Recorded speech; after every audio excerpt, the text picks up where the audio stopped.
Babaa-ayat. Babaa-ayat. All right. Alan Corbiere, his keynote address. Dr. Alan Corbiere, B'nai Dodeman, Ruffled Grouse clan, is an Anishinaabe from Michigan First Nation.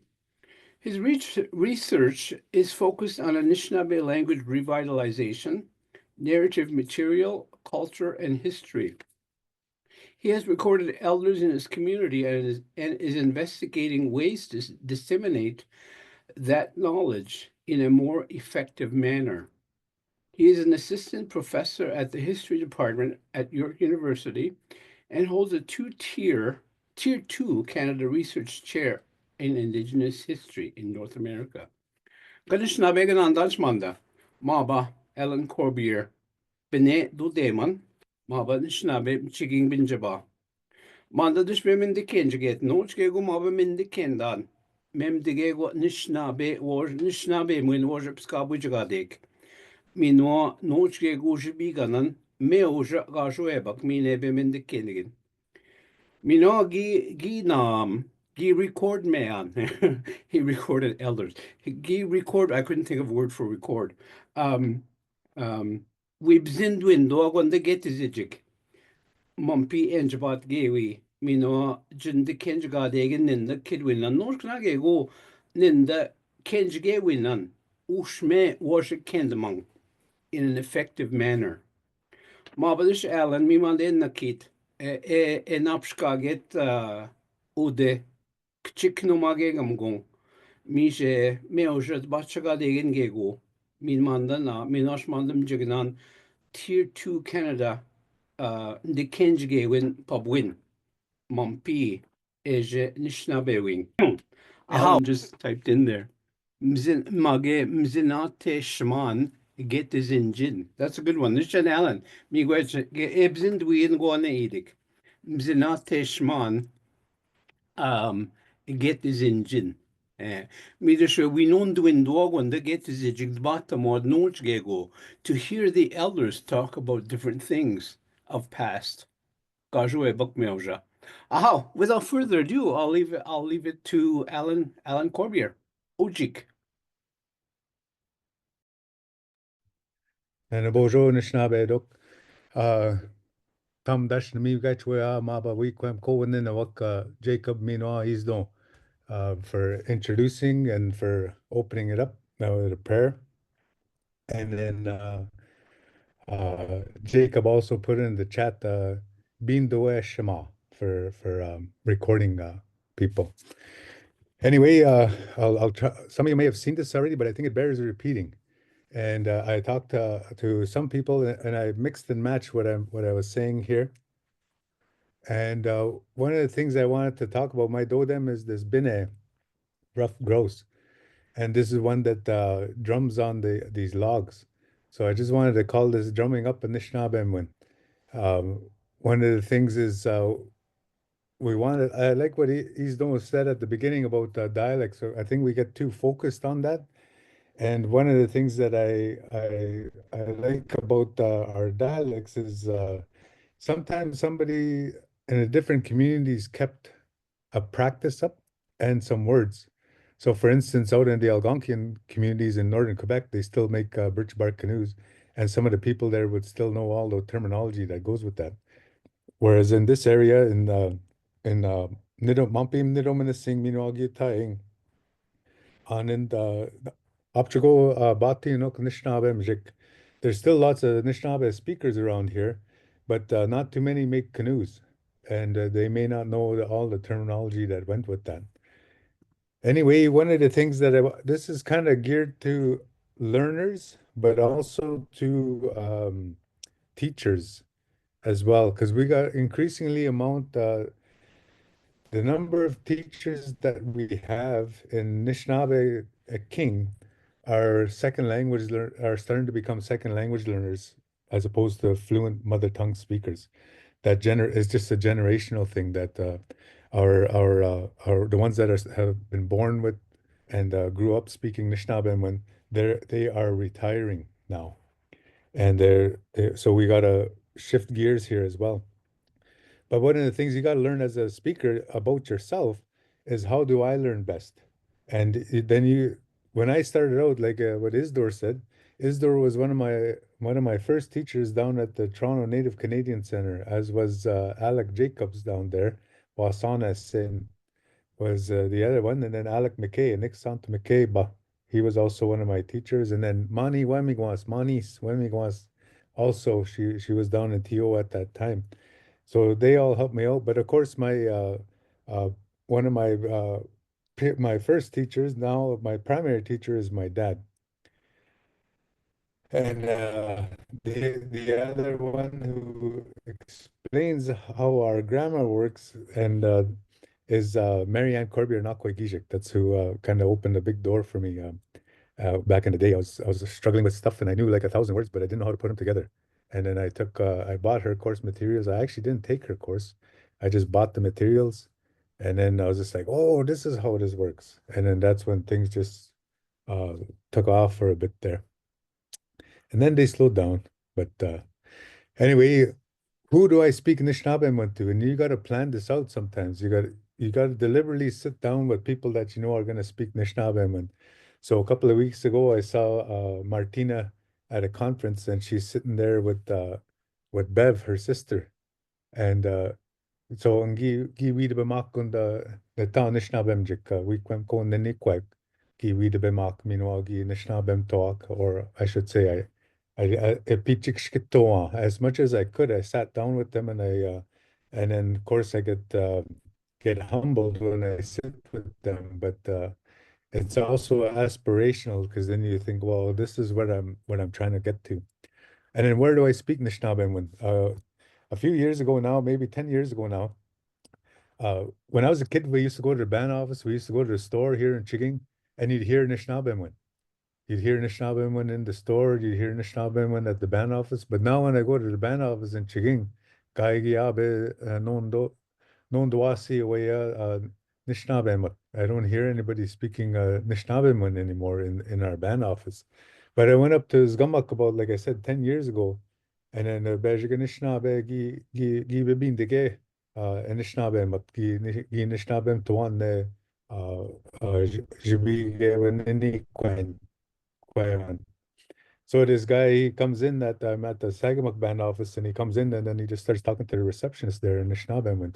So there are pockets where, and you know usually if in your community especially, and then in the urban communities, you know who's speaking Nishnabem. So you should go and sit down with them whenever you can, wherever you can. And then when do I speak Nishnabem? So that's the other thing. Ye nan godunong dash and the Nishnabem tadis. I got nobody to speak to sometimes. So then I just try to speak in my head, and then so I have a good time. Anyway, we we talk we have a good conversation. Don't let anybody know. So if you see me smiling by myself, you'll know why. But here, when I started out, there were no resources really. It was just those little book there, kid went on. And by that time, it was just a little book like this, like about this size. And then I laughed at him because then he says, "Oh, I made an expanded version." And then he just increased the paper size. He didn't make a new book. Yeah, he just made a bigger one. He just made it by 8.5 by 11 instead of the by 6.5. So, so that's the expanded version, just bigger font and bigger paper. This is the thing that happened to us, and I use this diagram because I find it useful. I found it in a book by Kimberly Anderson, who's a Métis woman. But she got this from a teaching from Maria Campbell, who I believe got it from an old man named Akiwa Nene. Anyway, it was that the children were the center of our communities and our families, and then the elders were the ones that were beside them, and they were the primary teachers of the children. And then the women took care of both the elders and the children, and then the men were in this protective role of all of them, but also going out to hunt and gather and stuff. Anyway, of course, what residential schools did and mandatory schooling did, and Nongo Dasha provincial schooling, they plucked the children out of that. And so the elders lost a bit of their purpose when they're no longer taking care of the children as their primary task. So, and then when this happened, this is what they call intergenerational transmission. The elders aren't speaking to the grandchildren in Anishinaabe. And then once that chain is broken, then this is where the state we are in right now. That intergenerational transmission has been broken, and that's what we need to repair. So what ends up happening is people end up saying that it's the school's got to do this. The school's got to do this, but we should look at we're looking at it sounds like primarily the Anishinaabe are looking at this at the school as the primary response, but it actually should be the supplemental response, the response in addition to what's going on in the family. But that's not really what's happening yet. Here's where all the different Anishinaabe speak throughout, and this is taken from a 2016 census, and this is people reporting Anishinaabe, and those orange dots are Anishinaabe speaking communities. And then you see how widely dispersed we are. But then also some in Quebec, those are actually Algonquin speaking communities, but that's Anishinaabe as well. And then going out to into the prairies, that's Soto. So there's a lot that's covered there. But here, this is I got a student working on the most recent to update these numbers for the most recent numbers of speakers, and also to try and get in there how many are actually speaking in the home. So you see this thing drops, but this is where we are at today. We got 21,775 Ojibwe Potawatomi language speakers. But within that are the different dialects, like with Isno Gidabatan Mavadash Isno. He talked about these different dialects. But what the thing is, what our propensity as human beings, it isn't just Anishinaabe. Our propensity as human beings is to mark and highlight the differences rather than work with the similarities. And in our language here, all across the spectrum, the actual similarities far outweigh the differences, but it's remarkable how much we'll focus on the differences. Anyway, so how do we get back to that? So I've been looking for a number of years. I kept thinking, well, how do we get back to this reestablishing this intergenerational transmission? Of course, it's an arduous task. It's a difficult task.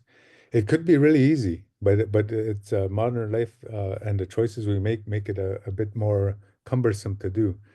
But so here, this is another teaching, but this was published by Kimberly Anderson again, but she got this teaching from, I believe, Sylvia Miracle, and I'm not sure where Sylvia Miracle got it from.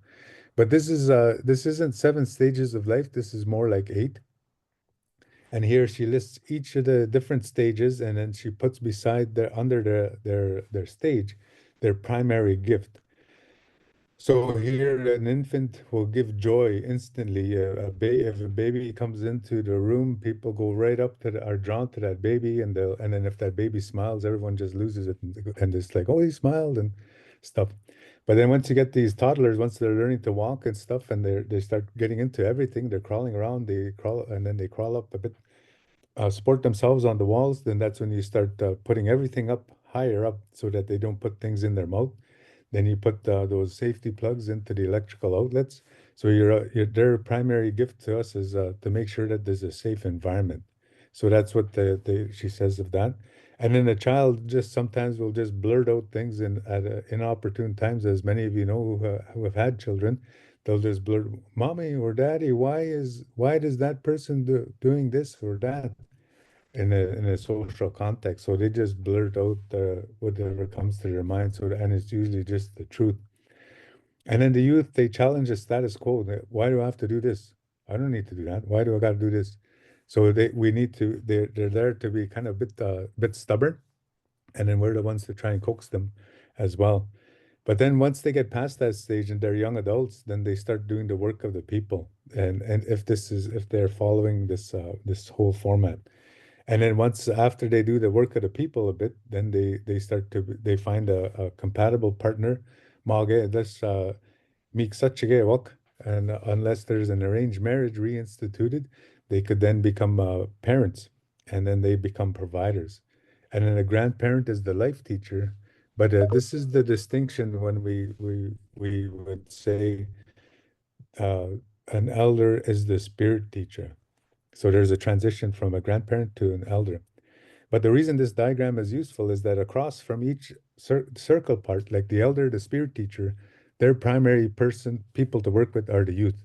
The elders, spirit teachers are the ones that take the youth out to fast. And this is when they start to make that change from a from a young boy or a young girl into a young man, young boy, young woman. And when they make those changes, this is when the elder, the spirit teacher, puts them out to fast. And then same thing, a grandparent works with that child with the truth and starts to inculcate in them the different values that we would have. And then a parent, of course, is providing safety for that toddler. And then the young adult is working, like, of course, back in the day, I don't know if this still happens. Young adults used to, their primary source of income was babysitting. So this was that way as well. So I think that what I'm trying to show here and what I've been wrestling with and I haven't been able to make this is to actually try and make a language program that actually works with these stages in that circular fashion, but also to try and team up the respective people on opposite side of those circles. And then that to me is the actual framework. And then this would also coincide with the previous circle here to try and if we can try and think of these two circles as going together for our new framework for language curriculum or pedagogy. Here's a more linear work, a way of conceptualizing this. And I still use this because I find it very practical. So you see at the bottom, there's two lines, native cultural inclusion and native language instruction. And as you go across with native language instruction, you increase that native cultural base and language base. So you see, when I was a kid here at the Mampim-Chiging, gi skuno de ginja skuno de gedake Lakeview School Kinamagegamic. The school I went to is called Lakeview School, and at that time in 1975, that's when we started teaching Anishinaabe as a second language, and it was just taught, let's say, whatever class runs 2, 3 times a week, like an hour. So we weren't getting very much, and it was limited cultural inclusion. And then you started adding more cultural content in the material. And so at first, you end up with stuff like you're doing, and we still do this. You do Valentine's Day in Anishinaabe, you do Remembrance Day in Anishinaabe, you do Halloween in Anishinaabe. But the cultural part is then you also do Tasewang. Instead of just the dress up part, you do that jibe nakana nakke, that feast for those ones that are passed on. So that's the other part. You start to blend these things in the school. But the next part is that narrow cultural base is when you add an ecological context. And this is when you start to think of that this earth is actually on this side, Mishike Menising, Mage Mikanaka Menising. Some say that this turtle island has place names, and there's actually significant places of cultural significance, but also that in this area there are formations and Anishinaabe place names, and then that's when you start to add that in. With this social process, this is the thing where the residential schooling is kind of most evident, and you can still see it because a lot of speakers, although Aptrago Nata Anishinaabe, you ask them how to say auntie, and then many of them will say, oh, I don't know, I just always said auntie or the auntie man. And then the other one is they'll say for uncle, they'll say njishe, but they don't say the other word, namishome. Namishome is your father's brother, and njishe is your mother's brother. So that's the social process that we've lost. But this cognitive process, this is when things start to change in how you think and how you formulate your thoughts and how you spit them out in the language.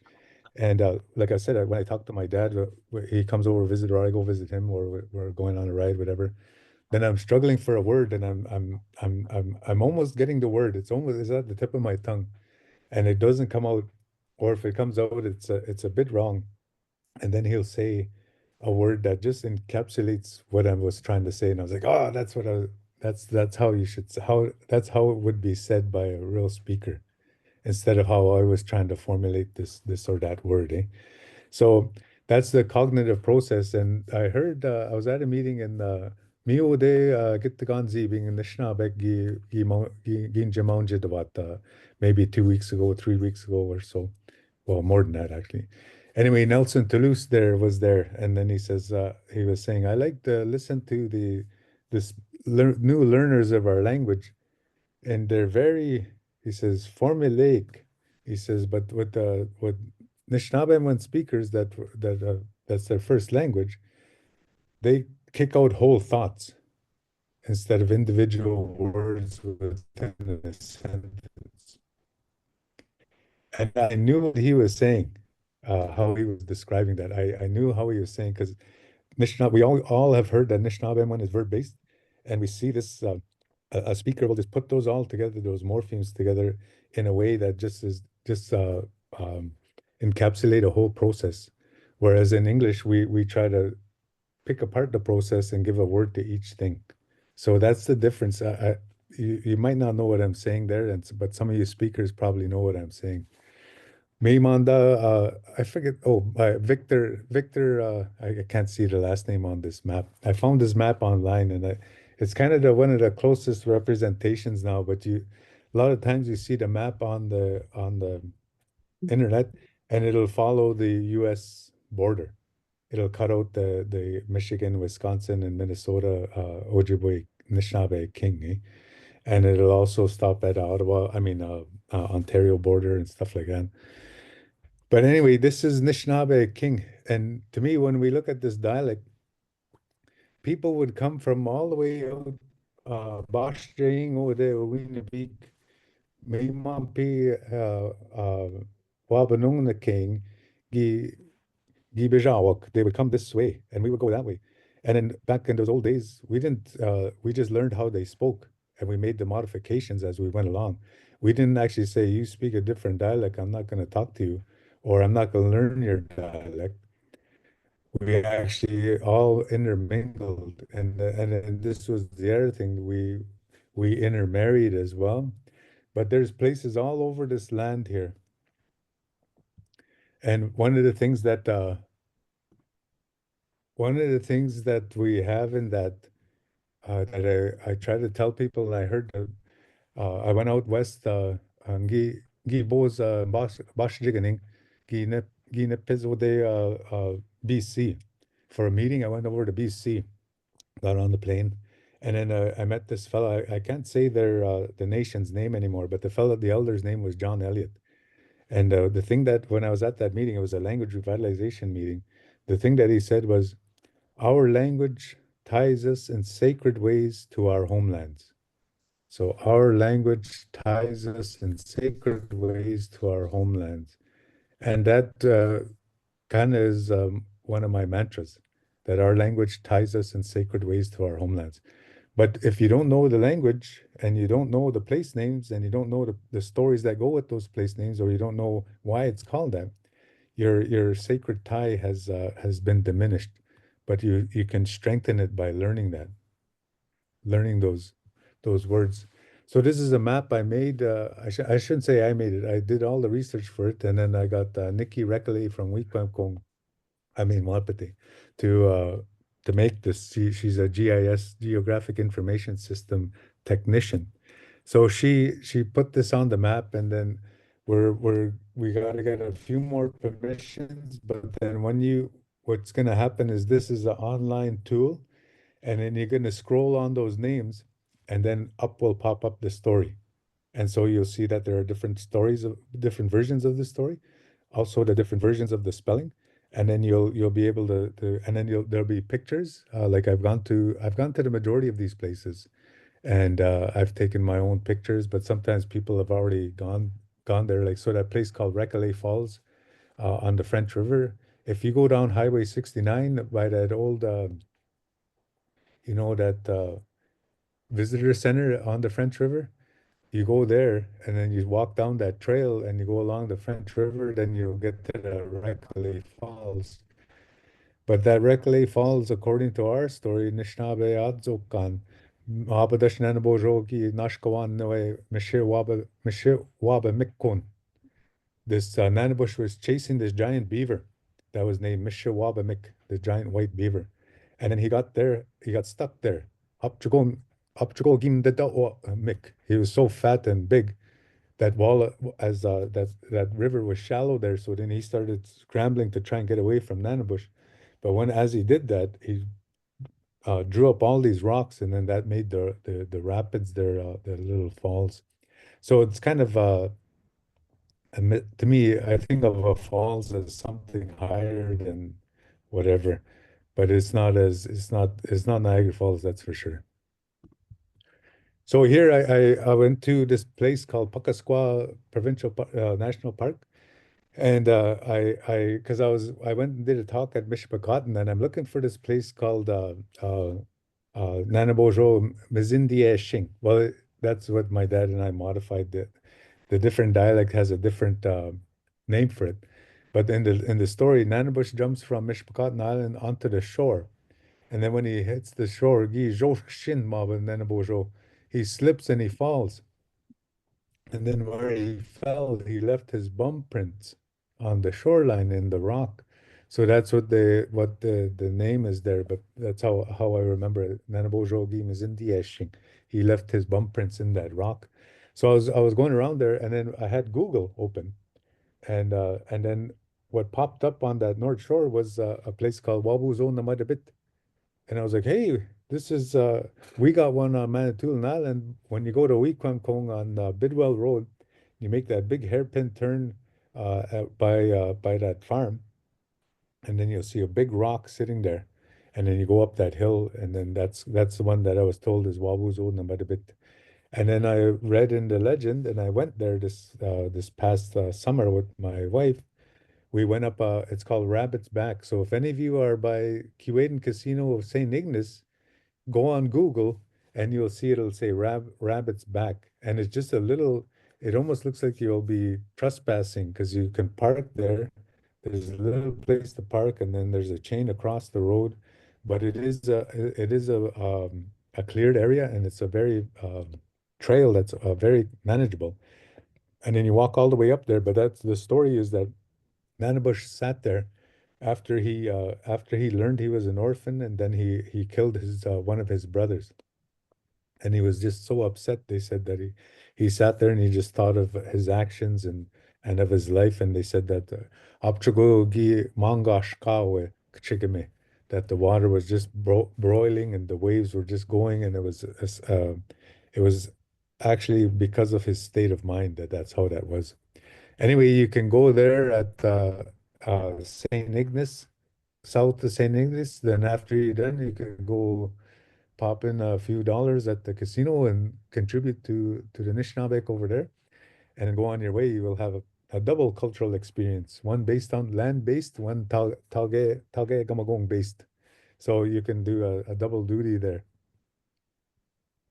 Anyway, when I got to Puckasquaw, I phoned there. I did a cold call and I said to the park ranger, I says, I'm looking for a place called Wabu Zona Madabit. I said, I saw it pop up on Google. And then luckily the guy I spoke to, he says, oh, yeah, I know where that is. But he says, you would have to really do some bushwhacking to get down there. It's right on the shore. Or you would have to hire somebody with a boat to go and take you there. And I says, okay, well, I'm gonna go down there and check it out. I just want to go. I'm driving through to Thunder Bay. I said, I was just doing a tour. I wanted to go to these different places. Anyway, I got there and he says, oh yeah, come and ask for me. I got a map. We made a map. Anyway, I just thought it was gonna be. I didn't think it was gonna be this. But so these are all Anishinaabe place names in that area. And then, of course, you look for this online. This is the Great Lakes Indian Fish and Wildlife Commission, and they produced an atlas called Gadaki Manan. And this they just focused, of course, on their area in the states, Michigan, Upper Michigan, Wisconsin, and a bit of Minnesota. So you see all these different place names, but you'll see the names there.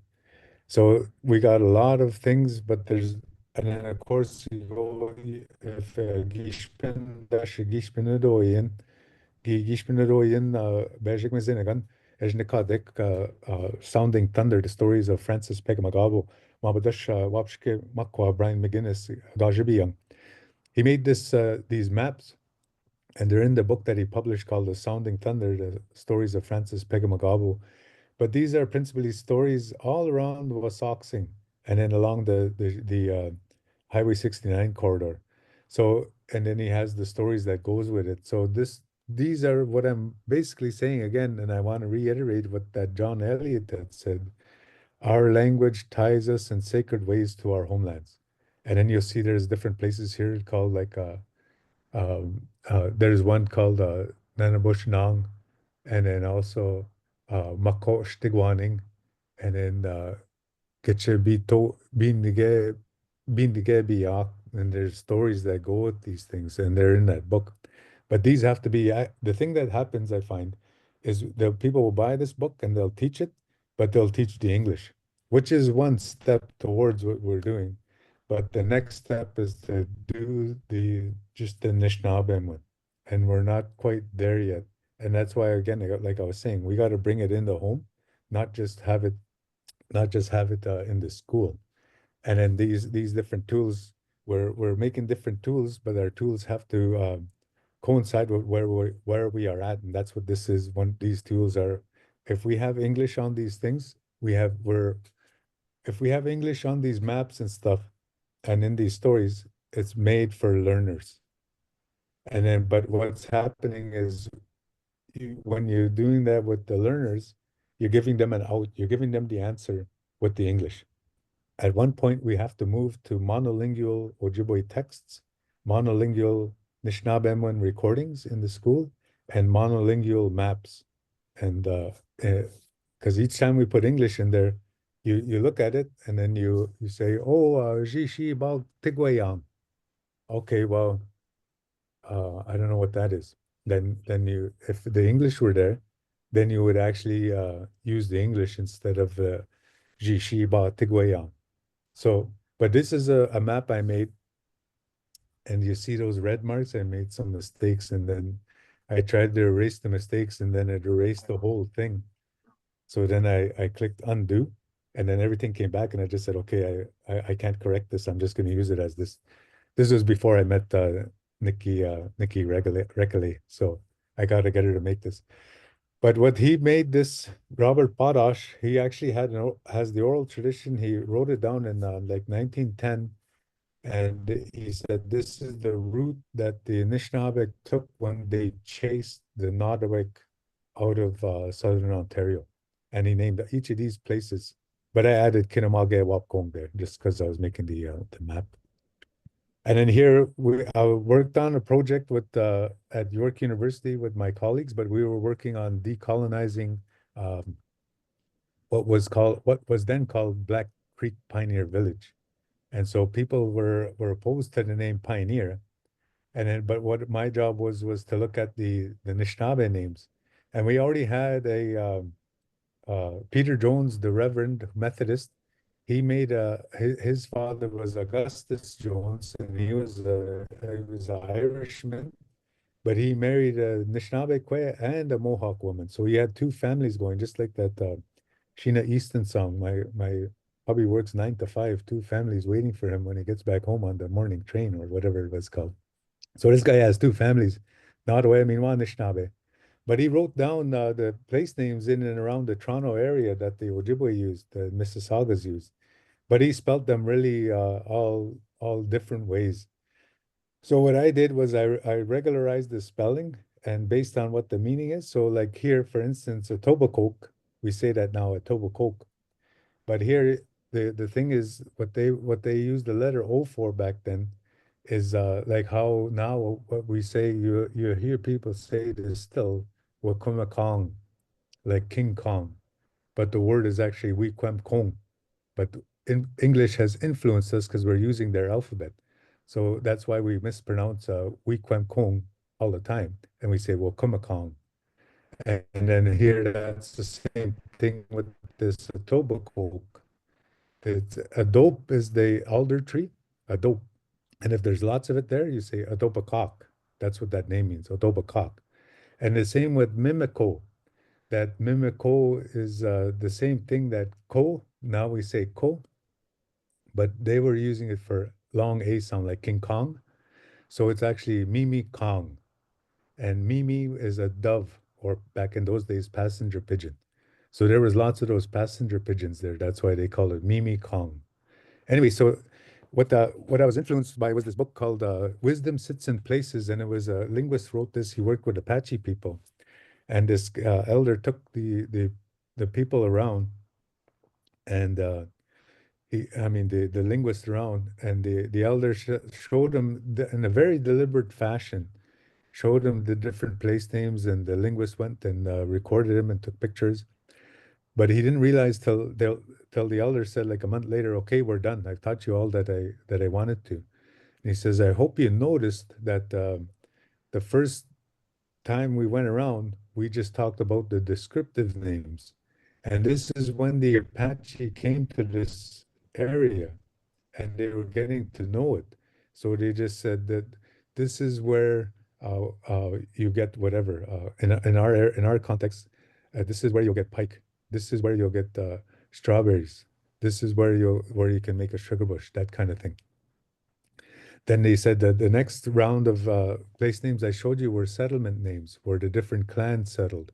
And here, this is the kind of thing that you learn with up in the Sault Ste. Marie area, when that, and then also by Henvey Inlet, there's a place called Chinigik where the big otter lies, and then of course Tikmaik as well, where the whitefish lies. So there's different places there, and then where these different clan animals came to be. And then the last round of names were commemorative names, and those were by when they had to defend it, when they had to defend the land. So here, if you look on this map at the Georgian Bay area, we have a place there up in the Blue Mountains called Zagama o the Kwabawin. And Zagama was a great Odawa chief, and he fought the Nottowek, and then he actually stayed there on top of that mountain, this particular mountain in the Blue Mountains, and they called that his lookout, Sagama's lookout, because he would sit there and wait for the Nottowek to come, and then when they came, he went down with his war party, and they were victorious numerous times. But also now you guys, when you come up north, you up to 469, you'll pass by signs that say Nottawa Saga, but that's Nottawa Zaging, the river mouth of the Odawa, and I mean the Nottowek, and that's where the Anishinaabeg knew the Haudenosaunee were coming up, and then we ambushed them there. So there's these places that are named after we defended our land.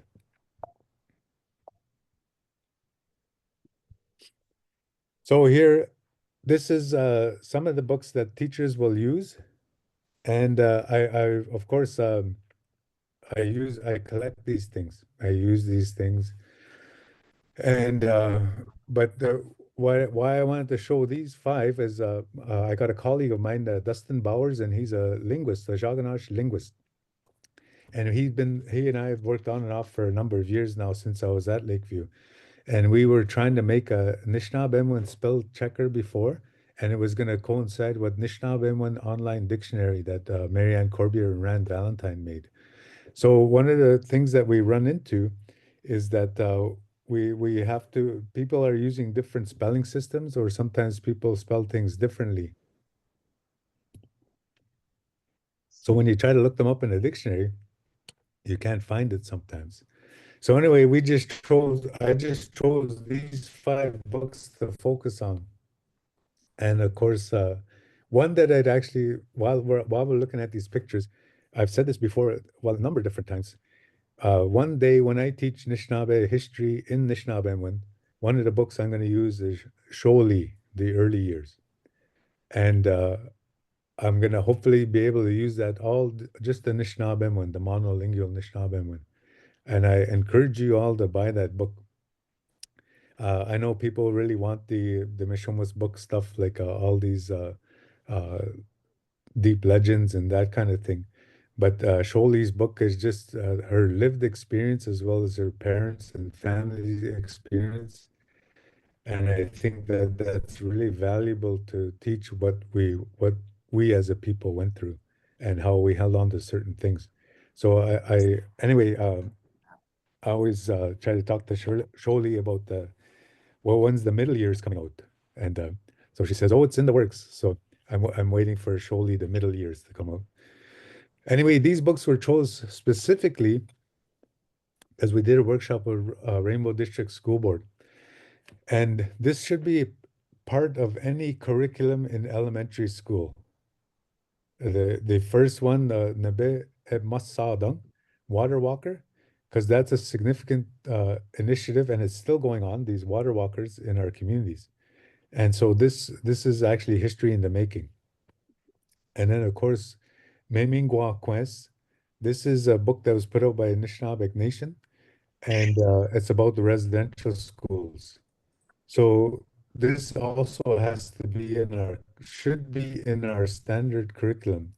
And the other thing that I mentioned, well, I'll get to, I'm getting ahead of myself here, but a student in grade 3 at Baoting Elementary School, if their parents moved to Sudbury for a job or whatever, if they go to a school in Sudbury, grade 3, they won't be covering the same Anishinaabe material.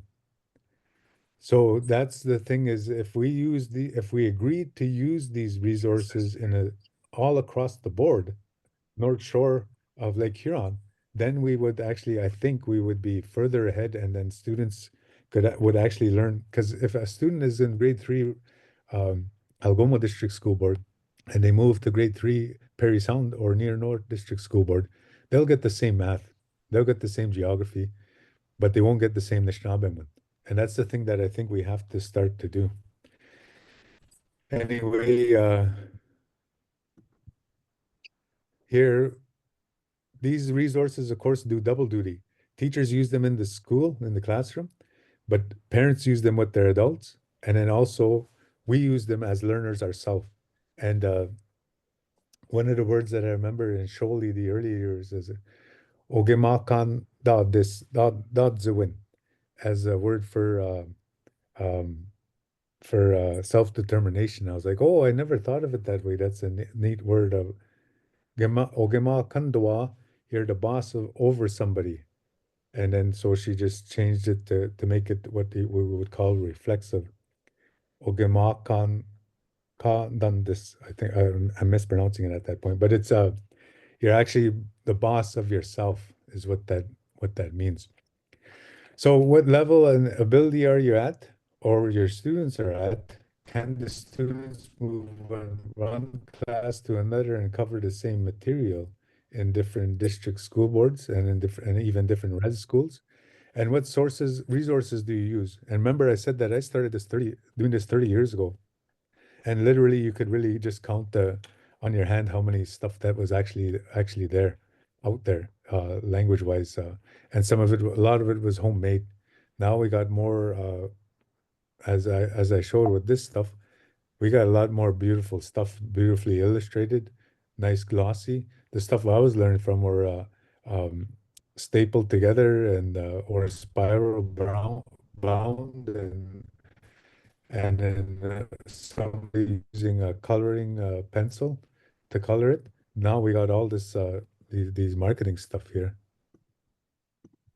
So here, this is what a learner comes up against, and a teacher. You buy these fantastic resources. So this book in the lower left corner, page 21, page 22, is that book of babaa-nanda-gikenjigeying, and it's a fantastic book and story and teaching about the creation of the world and the creation of man, a version of the creation story of man and woman being lowered down here through babaa-nanda-gikenjigeying, through the hole in the sky. And he wrote it out. He took the time. It's all in English, but at the back of the book, he wrote it out in Ojibwe. So I went through that and I transliterated it. I typed it out into how we type today. Sometimes it's pretty good. It's pretty good way, but it is a different dialect. And then also, so like they'll say ingyu, and then on the island we say ge for those, eh? Anyway, and then Marianne and Peiwa Steckley did a book, and this is a very simple reader for designed for elementary school teachers. And then here, Water Walker, you see Ngurungijigak Nindan Ni Wenzi Tagane Nabe. So you have these other ones, and then Memi Gwaskwe, again, beautifully illustrated and written in Nishnabemwin by Shirley and Sholi and Isdon. But when I read that Water Walker, I was all excited because I was like, oh, this thing has is it written for children? So I got in three deep, and I was buying it for my nephews, and so that he could practice reading to his daughter. Anyway, then you get on to page 5, then bam, there's all these big words and these big sentences, and I'm like, okay, that's not the level for that child. So there's ways to score how simple a story is, and English books get scored for readability or grade level, and all basically measure the length of sentences and the average lengths of words. Primarily differ, these systems primarily differ in how these components are weighted. So I'm just going to motor ahead here because I got 2 minutes left. So what I wanted to do, and this is what Dustin did, is I said, well, let's see when we put these stories in those 5 books, I typed them out. I says, which ones are the most complex? And so my analogy is, when you get these coins, look at and you shake them and it sorts them out. What are the most complex words used? What are the most long? And it's just sometimes it's based on length, but sometimes it isn't. And then what that analyzer did is actually shows the most of those 5 books, the most frequently used words. And then that's when you know as a teacher, you're planning your lessons. Okay, we got to cover this word for sure. And then all these other words. So you'll have tools to make your lessons based on the actual books you're using, is what we're trying to show people.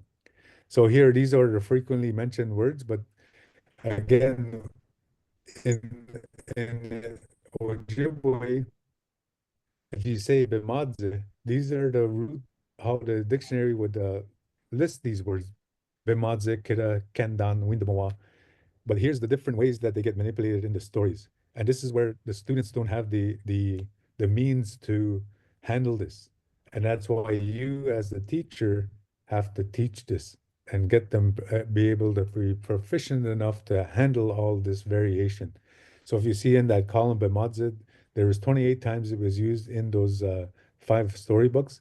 But here are the different variations. I tabulated them in this book table.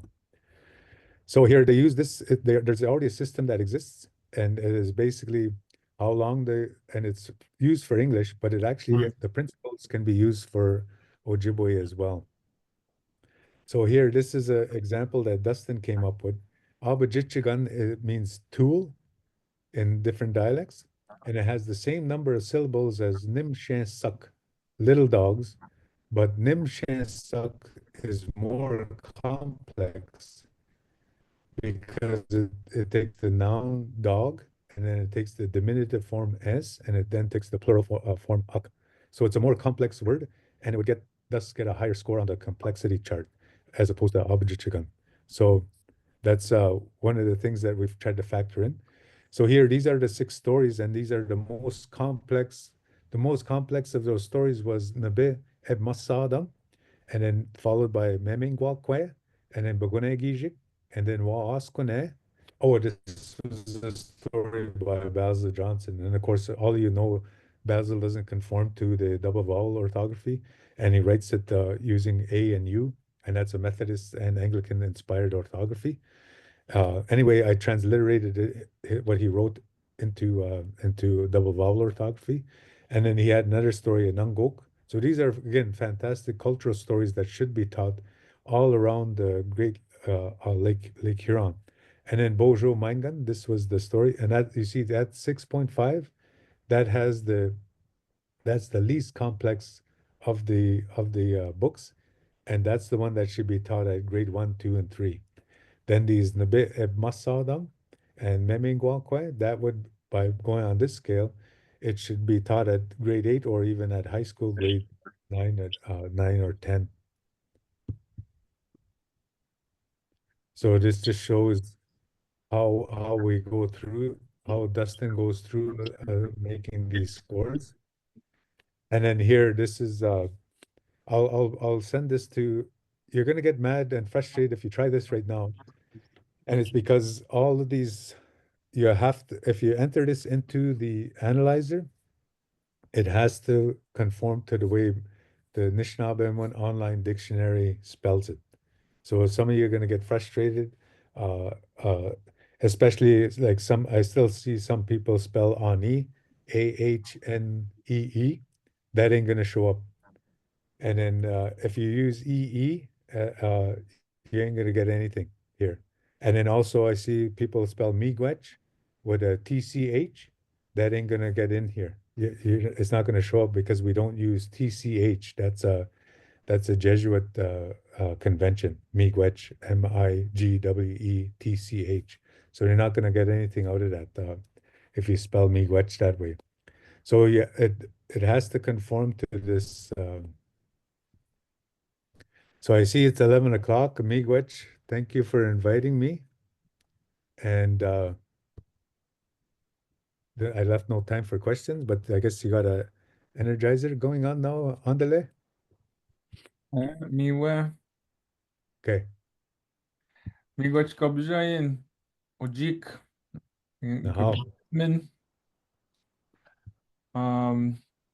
yeah, gitchenendem ga Anishinaabe min, miigwech.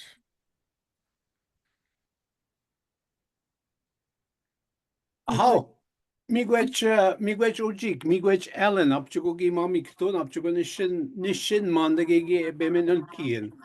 It's really, really impressive as to what you are doing in your research. Mandakinige go bebande kenman, meojagashin kadegen in the nam. Gedo kim nang nonske go bemetek. mhm. How?